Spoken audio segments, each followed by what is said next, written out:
Salam aleihim bisem Yesua Masiyah. Assalamualaikum warahmatullahi Isa Al-Masih. True God Jesus Christ bless you all. Saya Pendeta Henry Tandianta MPS. Sebelum memulai, saya mau mengingatkan, cek fakta. Bapa yang bukan Allah, Bapa yang tidak pernah disembah. Tetapi oleh gereja-gereja di luar sana, Bapa ini disembah sebagai Allah, ditinggikan, dimuliakan, diagungkan. Padahal Bapa itu adalah sebutan untuk Allah. Bapa itu adalah kiasan Yesus Allah di surga. Tetapi malah ditinggikan, dimuliakan. Sementara Yesus Kristus yang 100% jelas-jelas Allah, dari sejak sebelum segala abad sampai sekarang sampai selamanya, malah dinista, malah dihujat, ya toh. Direndahkan, cuman jadi anak, cuman jadi putra, dan ditolak sebagai satu-satunya Allah. Cek saja.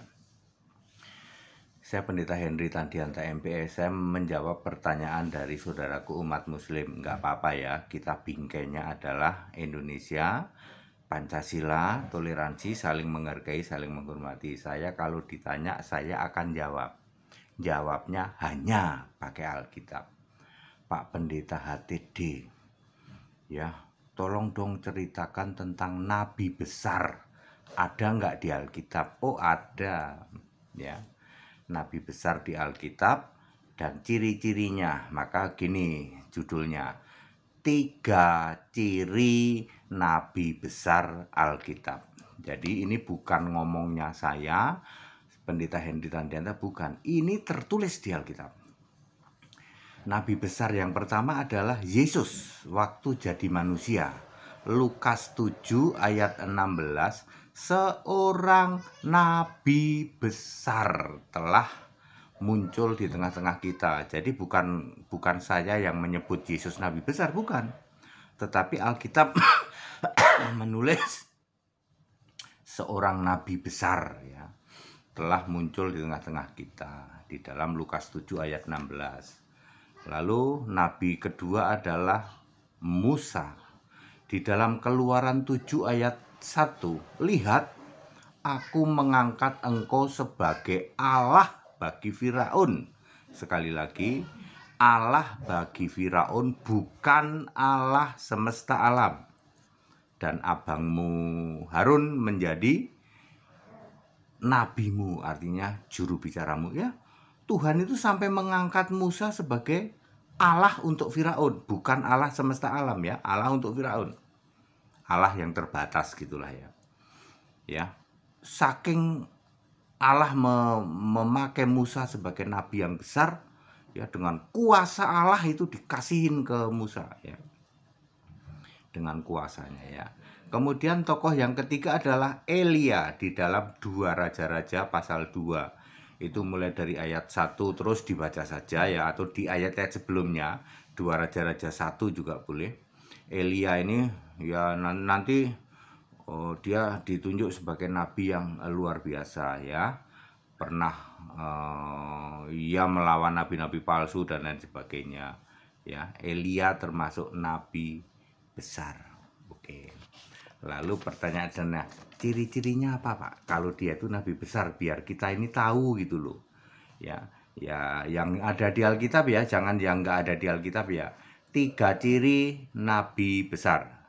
1, diangkat ke surga. Wah, lah ini semua nabi besar di Alkitab, Yesus, Musa, dan Elia diangkat ke surga. Tar dulu, Pak. Kalau Yesus diangkat ke surga, kita tahulah, ya, itu di dalam Kisah 1 ayat 9. Kemudian Elia diangkat ke surga, kita tahulah di dalam 2 Raja-Raja 2 ayat 11. Itu Elia diangkat ke surga dalam angin badai. Lah kalau Musa kan nggak diangkat toh, Pak. Musa itu kan tubuhnya dikubur oleh Tuhan. Ya sudahlah, itu itu kan hanya istilah. Di dalam Ulangan 34 ayat 6, mayat Musa dikubur olehnya, nyanya huruf besar berarti oleh Allah. itu sebenarnya diangkat juga. Ya.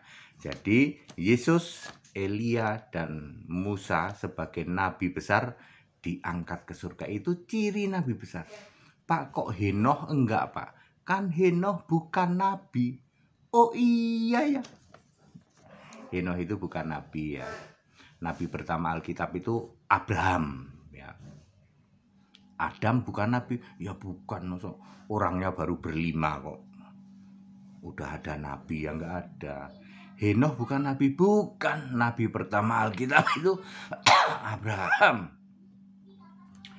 Tapi yang nulis kitab Musa ya.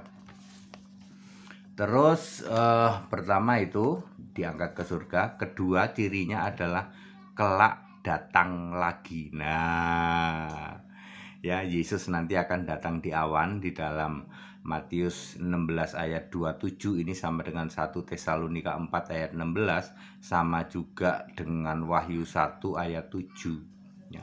Yesus nanti datang di awan sebagai anak domba. Elia nanti datang nggak, Pak? Elia sama Musa akan datang nanti di dalam Wahyu 11 mulai dari ayat 1 sampai 19. Di ayat-ayat pertengahan itu 9, 10, 11, 12 di situ ada Elia dan Musa akan datang lagi nanti. Jadi ciri nabi besar nomor 2 adalah nanti datang lagi. Ya, pertama diangkat ke surga, kedua nanti akan datang lagi, lalu ketiga dijamin surga, tidak pernah didoakan ya. Lukas 13 ayat 28. Abraham, Ishak, Yakub dan semua nabi masuk di dalam kerajaan Allah. Sebut saja nabi siapa? Nabi Yunus, semua nabi masuk surga. Jadi tidak perlu didoakan, itu ciri nabi besar. Ini ayat Alkitab loh ya. Saya tidak ngarang ya, silakan di cross check ya. Saya ulang, 3 ciri nabi besar adalah 1, kematiannya lalu diangkat ke surga. Yesus diangkat ke surga, Elia diangkat ke surga. Sebenarnya Musa juga, cuman di situ mayatnya dikubur kan, jadi rebutan sama iblis dulu ya. Terus nomor 2, nanti datang lagi. Yesus akan datang di awan. Musa dan Elia akan datang sebelum kerajaan 1000 tahun di dalam Wahyu pasal 11. Baca aja.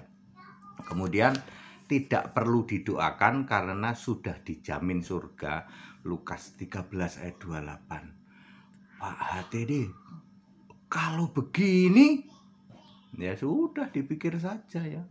Masuk kriteria apa tidak ya. Jadi saya tidak pernah menyebut Elia, Musa itu nabi besar berdasar asumsi saya, bukan. Memang di Alkitab ditulis. Ya. Saya tidak bilang Paulus Paulus nabi besar. Karena tidak tertulis, walaupun menurut saya Paulus itu juga rasul besar, nabi besar juga. Ya. Tapi karena tidak tertulis di Alkitab ya, yang tertulis adalah Yesus, Elia dan Musa. Ya. Oke? Ya. Sebenarnya Paulus juga sih. Tapi Paulus kan matinya nggak diangkat ke surga ya. Dan nanti Paulus tidak datang lagi ya. Kalau Elia, Musa nanti datang lagi, Yesus datang lagi. Pak, dengan 3 ciri kayak begini kok terus? Ya sudah kan, Anda tanya udah saya jawab ya. Silakan dipikir masuk kriteria apa tidak. Ini Alkitab, saya tidak ngarang, silakan di cross check. 3 ciri nabi besar. Bukan saya kok ngarang-ngarang. Oh, menurut saya ini memang tertulis di Alkitab kok. Nabi besar bahkan diangkat sebagai Allah untuk Firaun. Gimana kurang besarnya Musa itu ya. Kita Indonesia, kita Pancasila, toleransi, harus keberagaman wajib disyukuri. Pak, ini Pak bener-bener Pak, bener-bener ini, waduh, saya nggak ngerti mau ngomong apa. Lah saya kan jawab pakai Alkitab, ya. Saya kan jawab pakai Alkitab, ya. Nggak ngarang kan, nggak comot-comot kitabnya orang lain kan. Anda tanya di luar sana berhari-hari nggak ada yang bisa jawab itu. Segala hormat kemuliaan untuk Yesus Kristus, kita Indonesia, kita Pancasila, toleransi, harus keberagaman wajib disyukuri, bersahabat dengan beda iman itu bisa. Baik, sebelum mengakhiri saya mengingatkan kembali, cek fakta. Bapa yang bukan Allah, Bapa yang tidak pernah disembah. Tetapi oleh gereja di luar sana selama bertahun-tahun, beribu-ribu tahun ditinggikan, dimuliakan, disanjung-sanjung sebagai Allah. Padahal Bapa itu adalah sebutan atau panggilan untuk Allah. Mestinya yang disembah Allah, bukan Bapa. Sebaliknya, Yesus Kristus yang jelas-jelas 100% Allah dari sebelum segala abad, sekarang sampai selama-lamanya, malah dihina, dinista, direndahkan, cuman jadi putra, cuman jadi anak, dan ditolak jadi satu-satunya Allah. Cek saja. Tetap bersama saya, Pendeta Henry Tandianta MPS. Haleluya, amin.